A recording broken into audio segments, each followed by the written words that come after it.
गोवा सगळ्यांनाच आवडतं. म्हणजे महाराष्ट्रात आम्ही जरी असलो तरी गोव्याला येण्याची आम्ही वाटच पाहत असतो आणि गोवा आवडण्याची अनेक कारणं आहेत.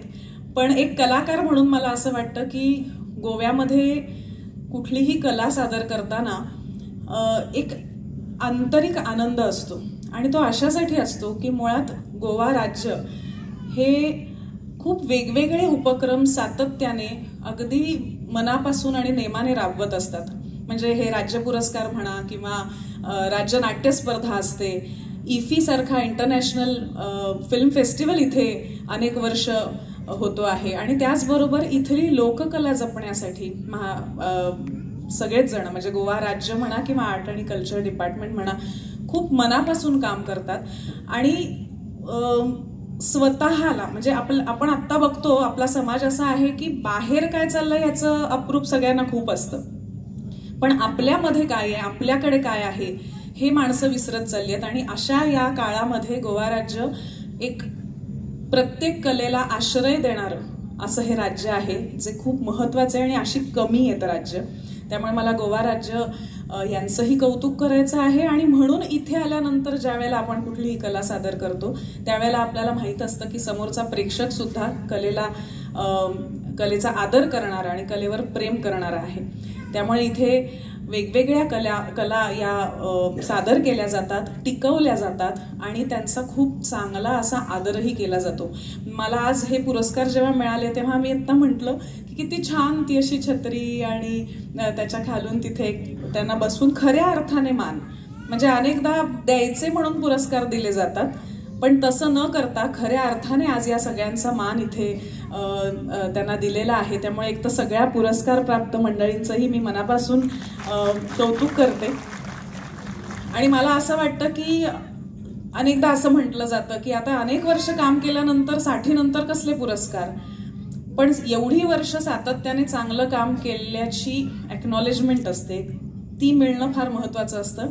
आणि मला स्वतःला 4 राज्य पुरस्कार मिळालेत त्यामुळे एखाद्या राज्याकडनं आपलं जेव्हा कौतुक होतं तेव्हा त्याचं महत्व काय असतं हेही मला माहिती आहे. त्यामुळे खूप कौतुक की 60च्या वरच्या मंडळींचं सुद्धा इथे कौतुक केलं गेलं आणि नवीन युवा मंडळी आहेत त्यांना सुद्धा प्रोत्साहन देण्यासाठी, त्यांची उमेद वाढवण्यासाठी आणि 60 नंतर पुन्हा एकदा त्यांना असा पुरस्कार मिळण्यासाठी त्यांची वाटचाल जोमाने व्हावी यासाठी सुद्धा पुरस्कार दिले गेले.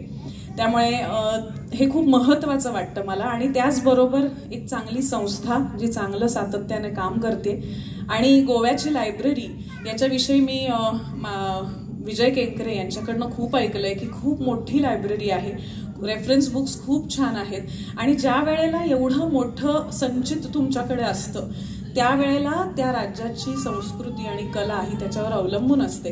आणि ह्याचं अगदी स्पष्ट आणि फार सोहळादर्शक असं उदाहरण म्हणजे गोवा.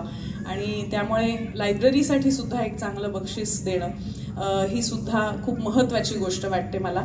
आणि त्यामुळे या अशा सोहळ्यामध्ये मला इथे यायला मिळालं याचं खरं तर अनेकदा पाहुणे म्हणून आल्यानंतर आपण त्यांना धन्यवाद देतो, पण मी तुम्हाला सगळ्यांना धन्यवाद म्हणते की मला या अशा सोहळ्याला तुम्ही इथे बोलवलं आणि असेच भरपूर कार्यक्रम करत राहा, पुरस्कार देत राहा. आणि त्याचबरोबर अजून वेळ आहे, मी PhDची तयारी चालू आहे माझी, पण नॉन व्हर्बल कम्युनिकेशन कलाकारांसाठी मी शिकवायला सुरुवात करणार आहे, त्याबद्दल रिसर्च करते आणि त्यामुळे मला गोव्यामध्ये येऊन ते शिकवायला नक्की आवडेल. त्यामुळे तालकांकडून सिनेमा आणि आर्ट अँड कल्चर यांच्याकडनं शिकवण्यासाठी मला कधी फोन येतो याची मी वाट बघतेय.